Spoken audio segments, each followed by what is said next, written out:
The shutters met the winter street, the bench light stayed on low. One loop lay by the ledger line, one key beside the stove. You brought it in at 4:30, still warm from your thin wrist. The clasp had failed, the minute stopped at 6:15. You said it's only a little watch, and smiled as women do, as if a thing that held your day could matter less than you. So when the shop was closed and dim, and every footstep passed, I wound it once and set it near, to hear if it would last. No vow was anywhere in that, no word I thought to start. Just your small watch, and after hours, the tick in the dark. Beneath an upturned jelly glass, it beat the counter thin. Among the springs and velvet trays and tiny brass within, I ought to have gone up to bed and left the lamp to die. Yet every little while I looked to see the hands go by. I only meant to make it right for Tuesday when you'd call. But all at once that patient sound outlived the shop and all. Some men keep letters in a drawer, a flower dry and stark. I only kept one borrowed watch and listened through the dark. By morning it had missed no step, the hands moved clean and true. I polished out the thumbprint there and wrapped it up for you. You said it's perfect now and smiled, then left before the spark. And all I had was one long night, the tick in the dark. The bench was bare by 10:30. The lamp had lost its gold. But sometimes when a room goes still and evening settles cold, I hear again that little watch take up its tender part, the sound of something not my own, still beating in the dark.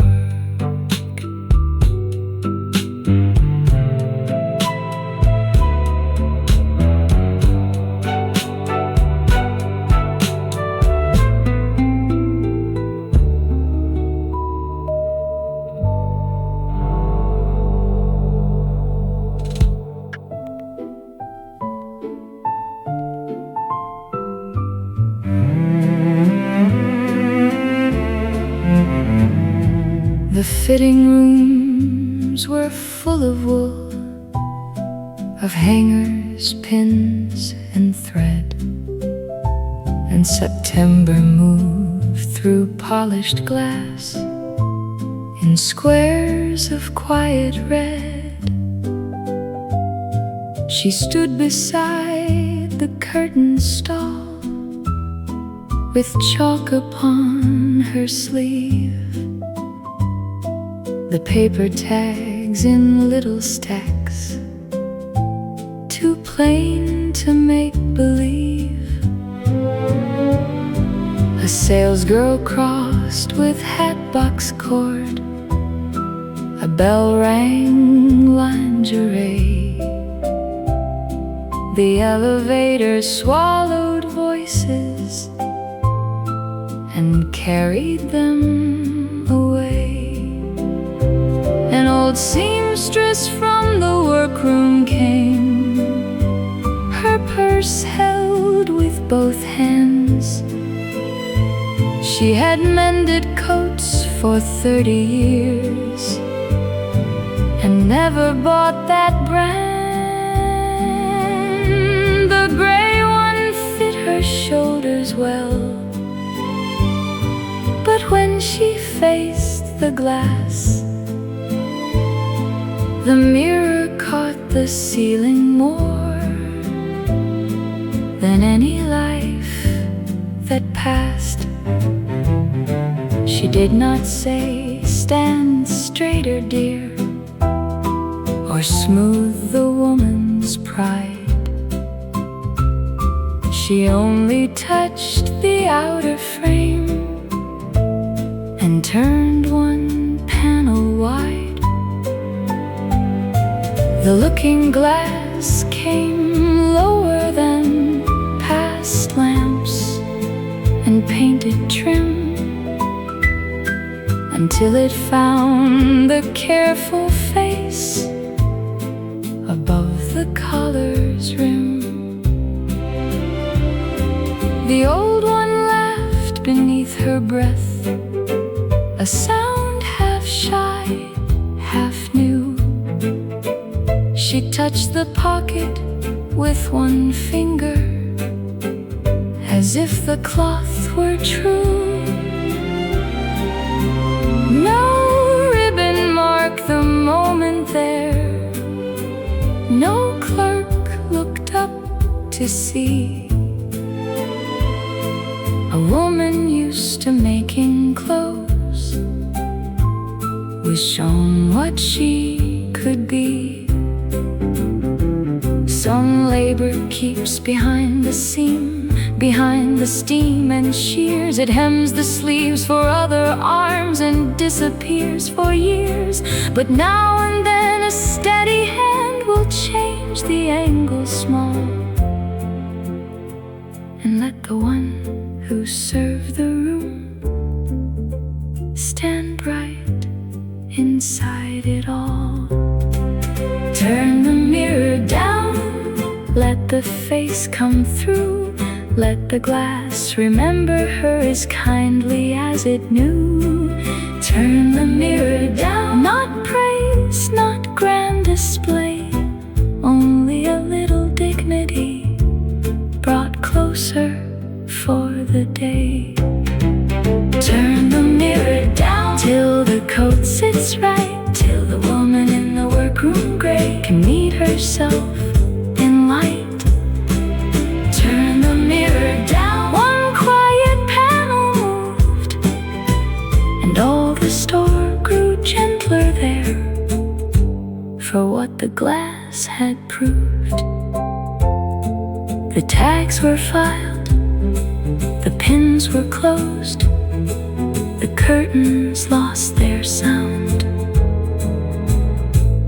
and in the lowered fitting glass,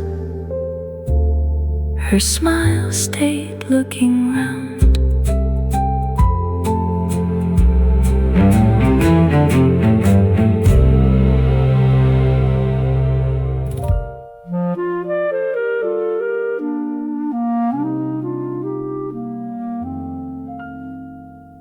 The hallway smelled of chalk and paste.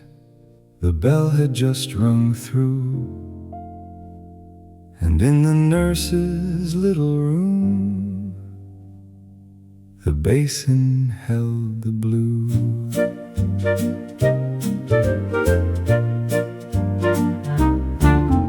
You stood beside the medicine shelf with cotton in your hand, a ledger open to the date, a chair too small to stand. The playground dust was on his knees, his pride was worse than skin. He kept his chin set hard and high to hold the crying in. He washed the thumb and turned it slow, not making much of pain, then blew the iodine dry before it stung again.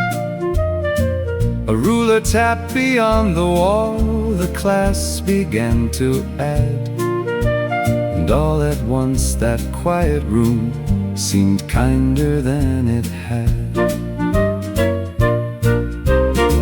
He tore the gauze in one clean strip, then folded it just twice, and said the bravest boys you knew still had to take advice. He watched you tie the little knot as if it were a prize, then looked at me and looked away with sunlight in his eyes. My errand there was nothing much, a note the teacher sent. I stood beside the open door and forgot the way I went.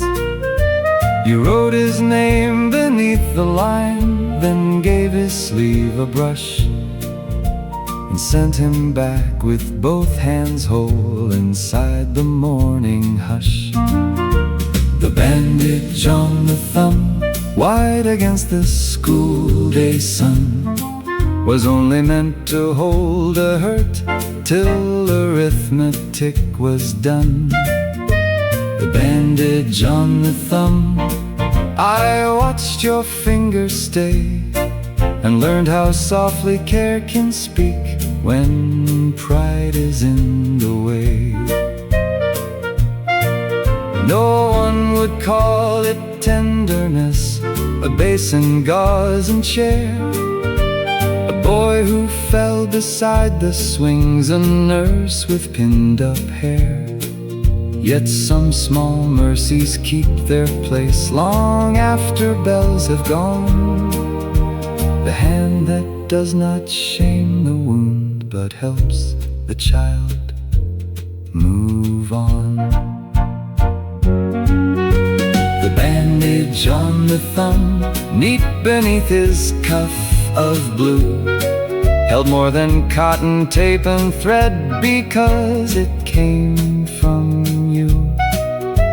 The bandage on the thumb, plain as any schoolroom thing, still shows me how a gentle hand can send the hurt back singing. The bell rang out for recess time, the hallway filled with feet, and in your book the morning stayed, recorded small and sweet.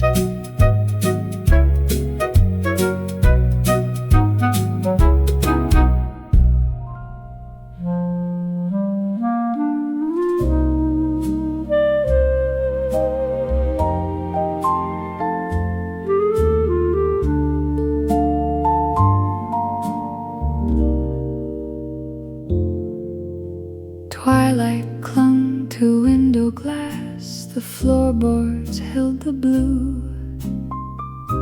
A magnolia breathed below where dawn came slowly through.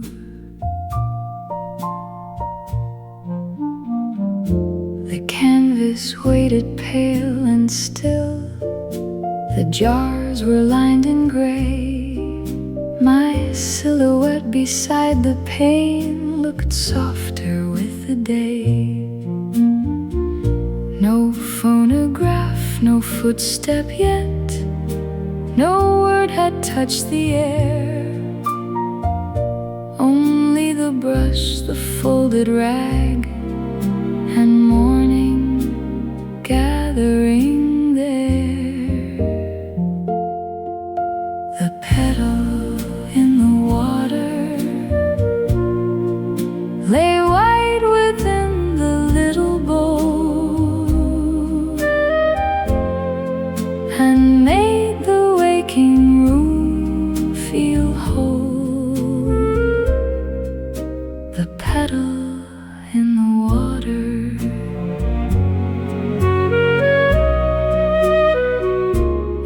must have drifted from the branch and found the sill by chance. A teardrop trembled near my hand, then vanished in its dance.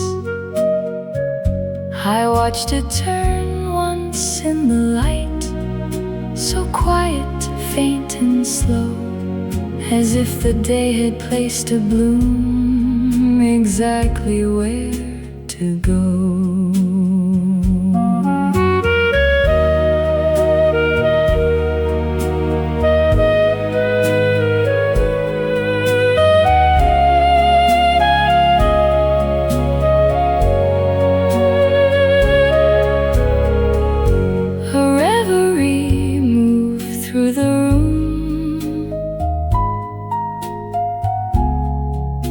Rooftops lost their blue. The starlight left the upper panes and let the gold come through. No serenade came through the street, no banner met the sky. Only a flower in rinse water and one awakening sigh. And then I knew how beauty comes, not blaze, nor cry, nor art, but like a little drifting thing that finds its waiting heart. The petal in the water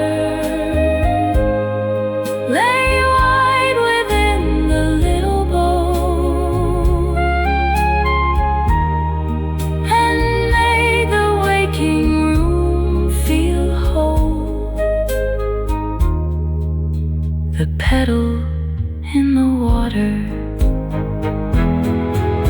At last I raised the waiting brush. The room grew mild and wide. Still one white petal kept the hush. The morning left inside.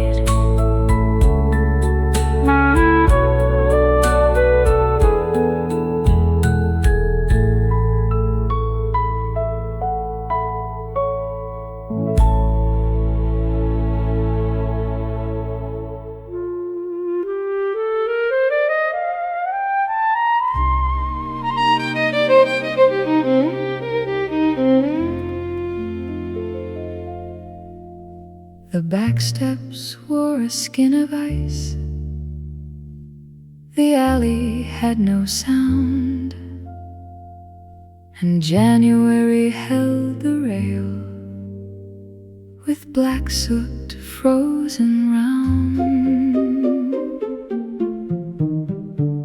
She came out with her apron tied, a shawl across one arm. The breakfast pan's not washed yet, the kitchen barely warm. A coal cart leaned against the curb, a bottle truck rolled past, and every breath above the bins went silver, small and fast. Upstairs, the old music teacher had buttoned up his coat. His violin case waited there beside a lesson note. He always left at 8:30, too proud to take her hand.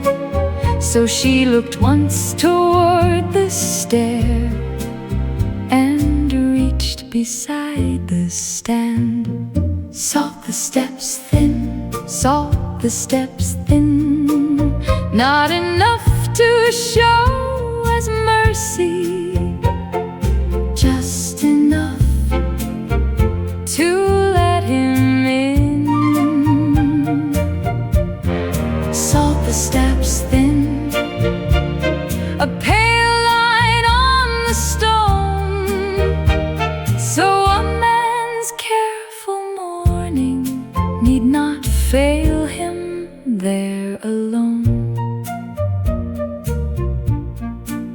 She shook the blue enamel tin, not broadly, not in haste.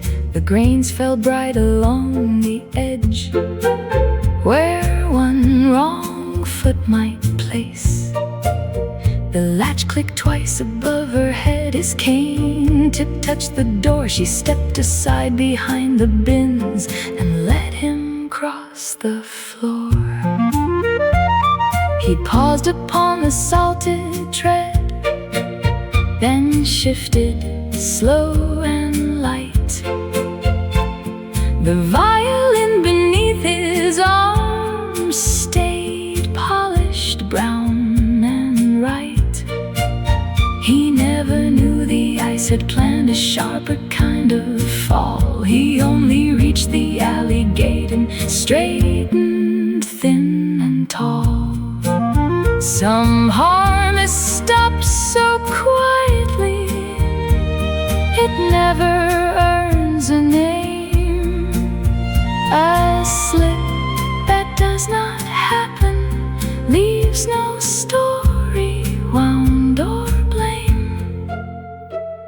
But someone saw the weather first, the stare, the case, the pride, and laid a little winter down so dignity could ride. Salt the steps thin, salt the steps thin. Let the frozen morning lose what it was holding in. Salt the steps thin, no ribbon, bell, or flame, only a woman's careful line between the ice and shame. The kitchen warm, the alley cleared. The salt began to run, and on the step his print remained, where falling had not begun.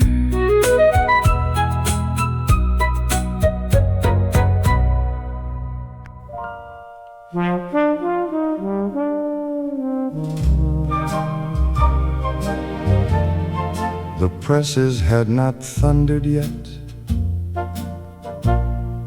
The street was milk and gray, and in the room above the trucks, the headlines waited day. She stood beside the galley tray, with ink along her thumb, the copy spike already full, the linotype gone numb. A kettle hissed behind the door, a foreman rubbed his eyes, and April pressed against the brick before the papers rise. One column told of market wheat, one named a missing boat,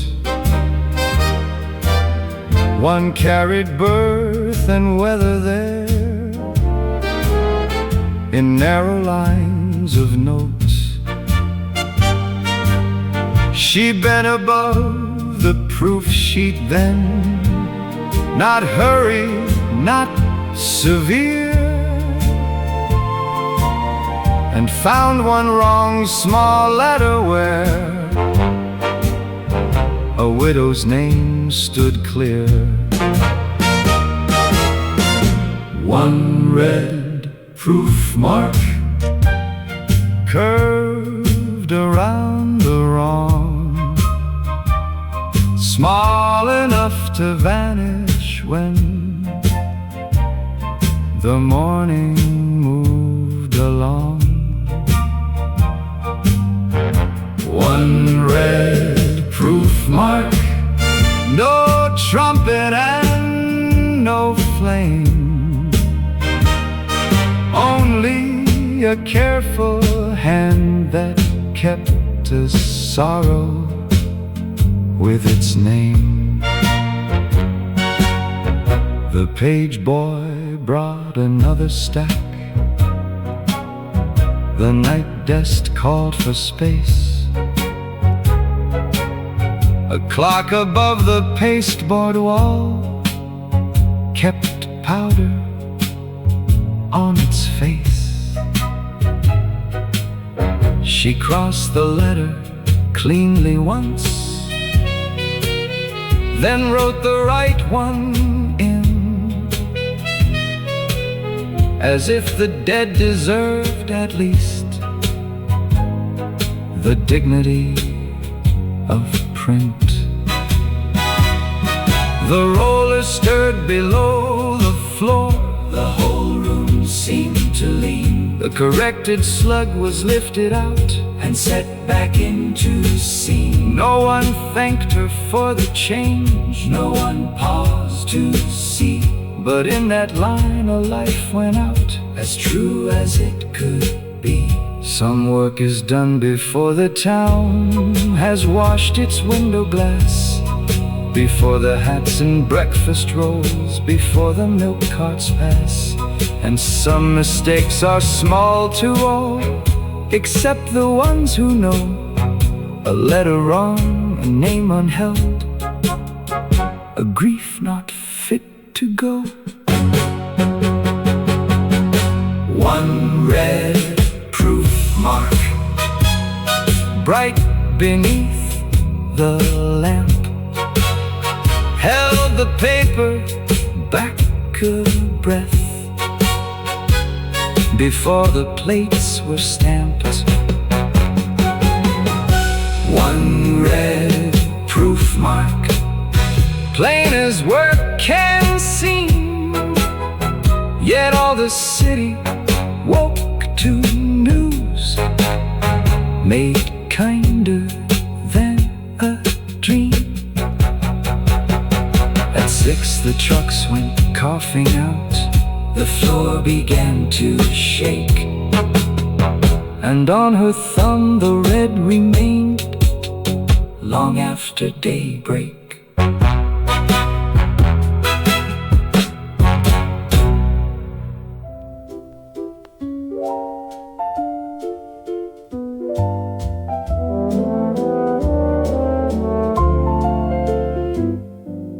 Twilight had left the window blue, the curtains held the night.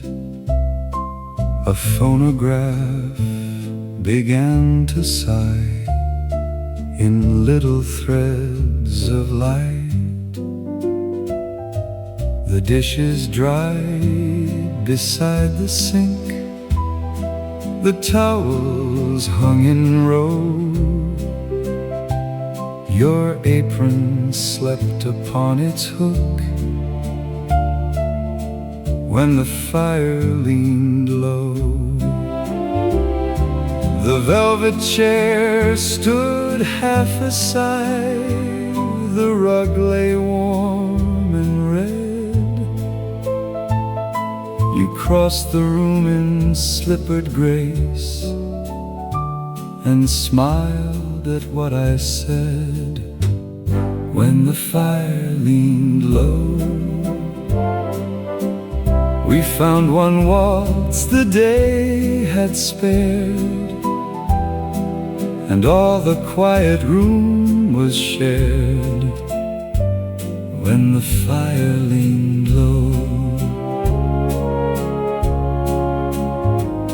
Your hand came softly to my sleeve, as if by old design.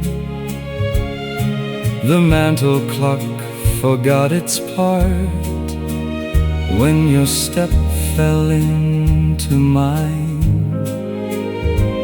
A little starlight touched the pane, a little ember sighed, and every turn across the floor made all the years trees grow wide. No serenade came through the street, no grand occasion shone, only the record worn and thin, and us when day was done. I think love learns a gentler voice when much of youth is through. It lives in chairs pulled back with care and making room for two. It lives in darlings said half-low, in hands that know the way, in one more waltz before the dark can take the light away. When the fire leaned low, we found one waltz the day had spared, and all the quiet room was shared. When the fire leaned low,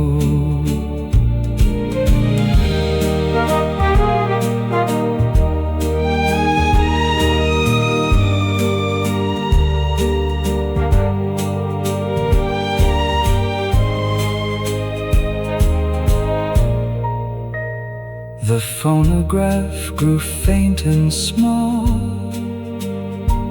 the embers turned to gold. Still one last turning crossed the rug, as tenderly as old.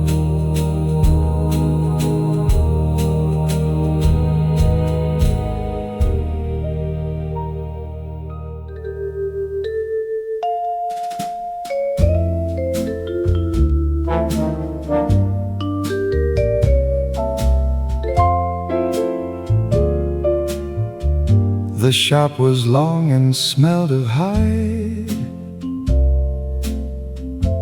The awning striped the floor, and April waited in the street beside the open door. You stood behind the counter glass with polish at your wrist. The heel taps sorted black and brown, the laces wound in twists. A dancer brought one satin shoe, its ribbon frayed and thin, and set it down as though a life were balanced there within. You turned it over in your palm, then shook your head almost, and found the smallest shining tack beside the wooden post. The stitching wheel began to tick, a streetcar crossed the square, a pair of boots leaned by the stove with Sunday mud still there. You held the heel against the block, then tapped the metal through, so lightly that the little sound seemed meant for only you. She said the dance was due at 2. You said then this must hold, and brushed the satin with your thumb where wear had dulled the gold. I came for nothing more than souls, or so I let you know, but stayed to watch a worn-out thing be trusted back to go. The tack beneath the heel, Small enough to hide, held a step that no one sees. beneath the turn and glide. The tack beneath the heel, I watched your patience stay and learned how quietly a hand can help a life make way. No one would praise the anvil there, the glue pot, brush or thread, or know what kept her steady when the painted stage lay ahead. But some grace works below the eye, where music cannot tell. A careful strike, a hidden hold, a kindness fitted well. the tack beneath the heel, Right inside the scene, made the satin shoe believe. again in its own dream. The tack beneath the heel, Not ribbon, rose or flame, only proof that patient love can steady what it names. At 2, the matinee doors opened wide.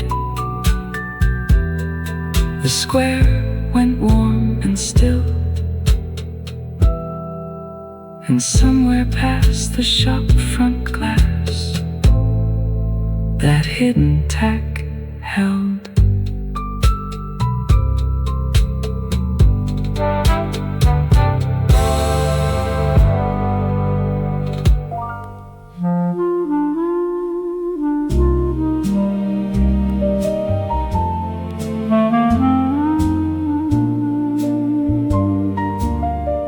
Twilight thinned on window glass, the cobblestone shone blue.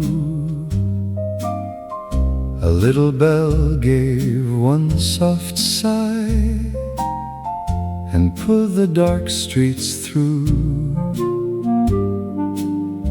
The velvet kept the carriage warm, the brass rail held its gleam. My silhouette beside the pane looked lighter than a dream. One woman left with parcel string, one man with coat and cane. Their footsteps faded from the stones and would not come again. where the last lamp fell, The whole old corner came in sight, then slipped once more into the night. where the last lamp fell. We passed the baker's shuttered door, the florist dark and still. A thread of starlight touched the roofs above the climbing hill. I did not mean to lift my head or let the blue streets call, yet something in that thinning light remembered me at all.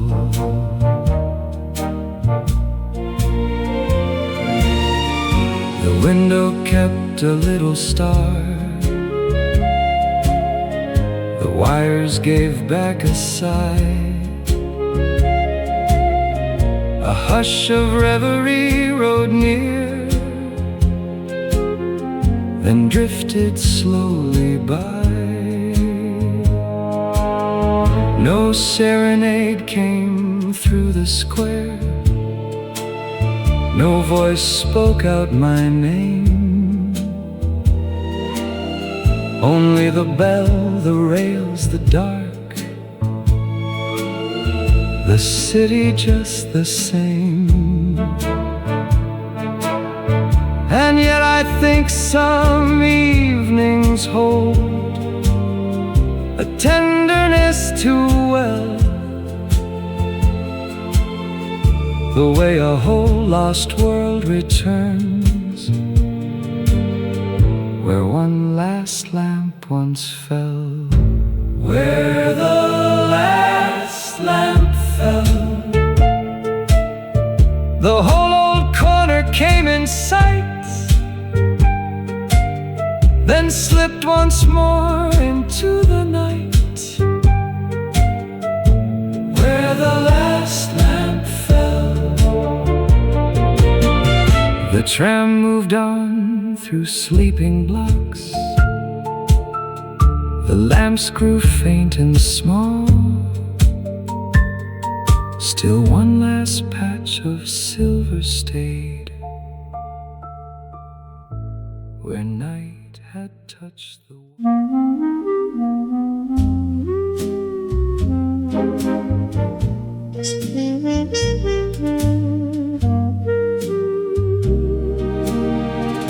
The bathhouse clock was losing heat. The lockers clanged below, and towels along the wooden rail grew darker in a row. You stood above the guarded sand, with zinc along your cheek, a whistle resting at your throat, your shoes kicked from your feet. The children dug their castles low, the mothers shook out sheets. A radio near the soda stand kept time in little beats. One boy in trunks of faded green went farther than he knew, past where the ropes drew silver lines. Across the afternoon you saw the shoulder of the tide before the rest could see, and raised one arm into the sun, as calm as it could be. No red flag yet, no red flag yet, only your hand above the glare, where sea and sky had met. No red flag yet, but something in that sign made all the careless summer pause before it crossed the line. The boy turned back before you called. A gull cut hard and low. The sand slid warm around my shoes. The undertow pulled slow.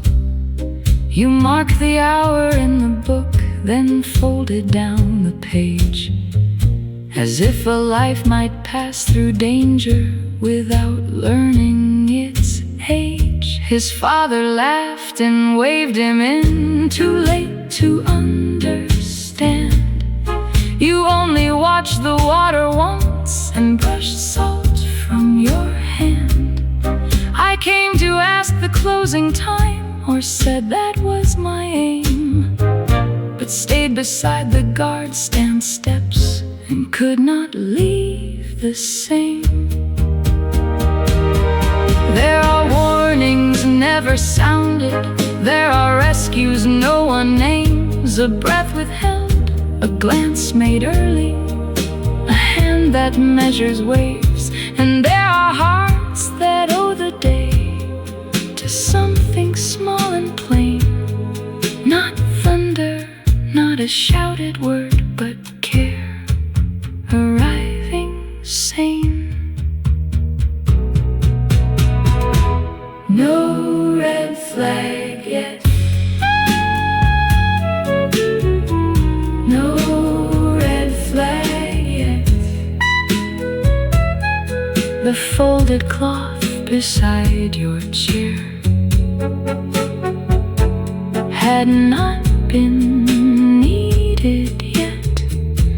No red flag yet. Still I see it clear, how close the bright world came to harm, how quietly you were near.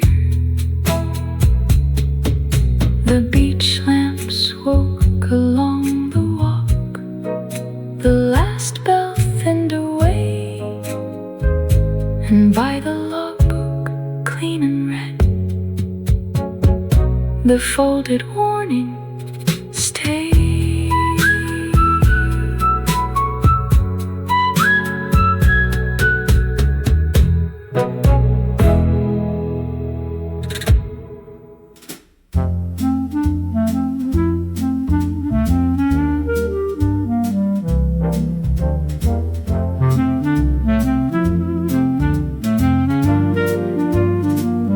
The lamps came on above the stream, one by one, then two. The river took their trembling gold and pulled it long in blue. The office doors had emptied out in ledgers, hats, and haste. The bridge kept all our weekday feet in one familiar pace. I saw it first before I saw your face against the veil. That length of wool I knew as yours, the scarf on the rail. You always came before I did and leaned there toward the tide, as if the whole day only kept a little room beside. No bouquet bright, no practiced line, no grand and public tale, just evening iron river wind, the scarf on the rail.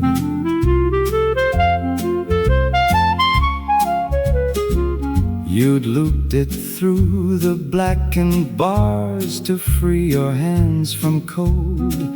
One glove around the paper cup, one hand the railing held. The steam went briefly through your hair, then vanished in the dim. And all at once the bridge we crossed each day grew close and warm with him. No promise had to make itself above that traffic hum. We knew the hour, the corner light, the step by which I'd come. And love, when it has learned the week, grows punctual and plain.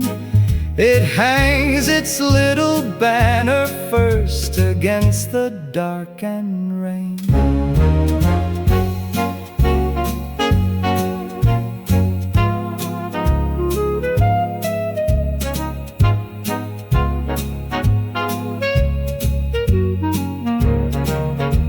You always came before I did and left one sign in view.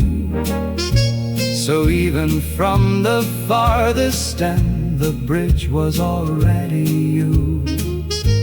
And still when winter takes the lamps and dusk comes early pale, I think of all that waited there, the scarf on the rail. The river kept on under us, the cup went empty thin. You took the wool back to your throat and tucked the whole sky in.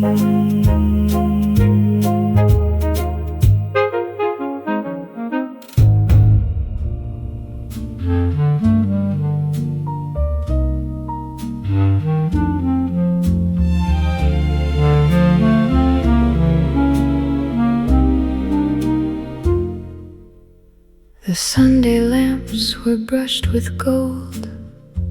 The rain leaned on the pane. A phonograph behind the room began a soft refrain. You rose as though to say one thing, then only reached your gloves. The waiter passing turned away with all the tact of love. The velvet kept a little warmth, the marble kept your ring. Outside the cobblestones gave back the weather's silvering.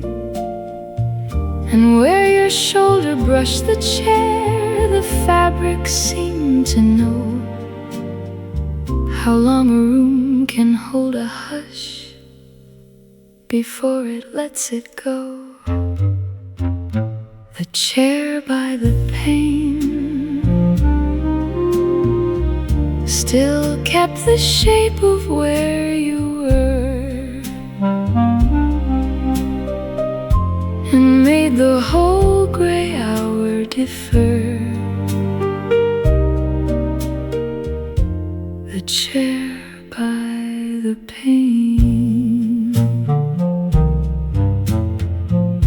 One cup had cooled before my hand, one saucer had been cleared.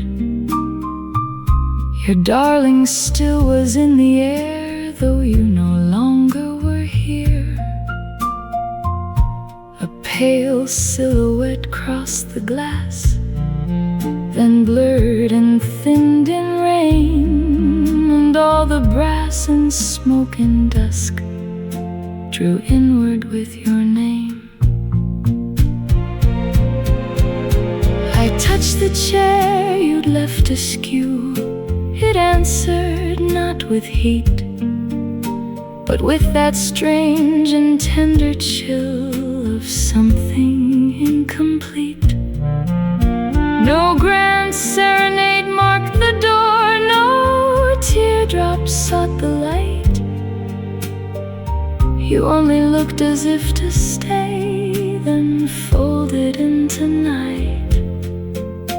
And oh, the quiet power of things that cannot speak yet prove how one small chair beside a pane can learn the weight of love. The chair by the pane still kept the shape of where you were, and made the whole gray hour defer. The chair by the pane. The old tune thinned to whispered dust. The rain grew fine and far. One dim reflection on the glass received a little star. And long after the lamps burned low, and long after the crowd grew thin, my heart went on returning there. The chair, the rain, the pain.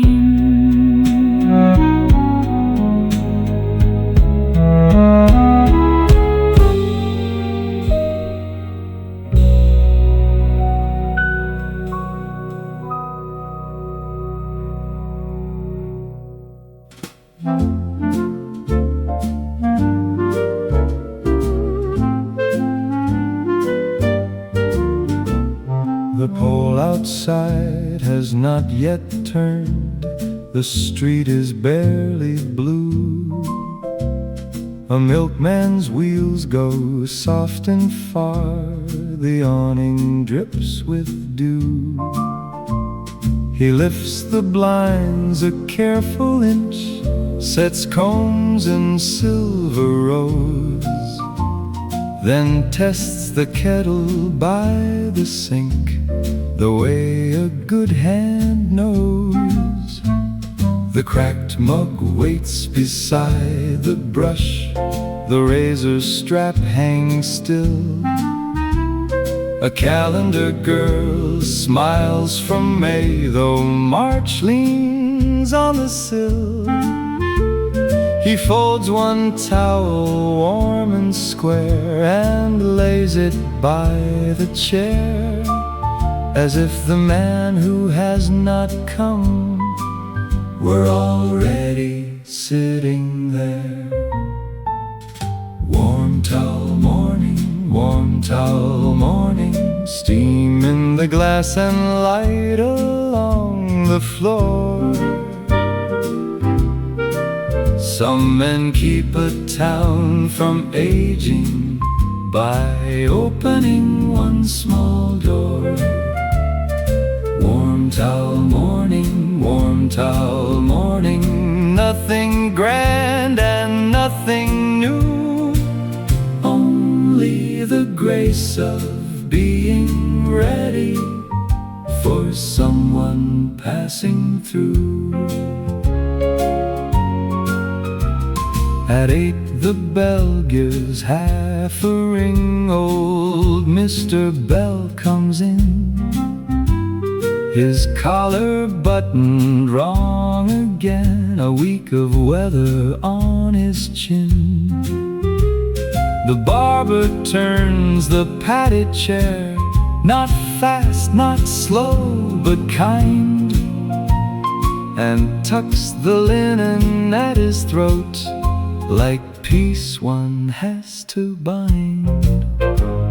He asks about the good county fair, the daughter out in Maine, the knee that troubles when it snows, the late and local train. Then with the towel between both hands, he settles warmth and steam, and lets the old man close his eyes inside a waking dream.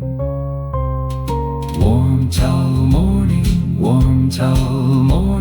steam in the glass and light along the floor.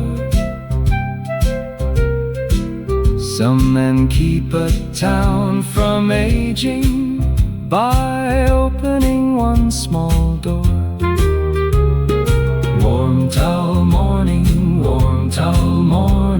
with bay rum blade and Sunday shoes, a life may feel remembered by the gentlest thing you use. No one will write his name in gold, no band will cross the square for setting out the brush just so, or warming morning air. Yet every face that leaves his chair walks steadier down the street, as if a little dignity had found its collar neat. The pole begins its turning now, the kettle sings again, and on the hook one folded towel keeps warm for the next man.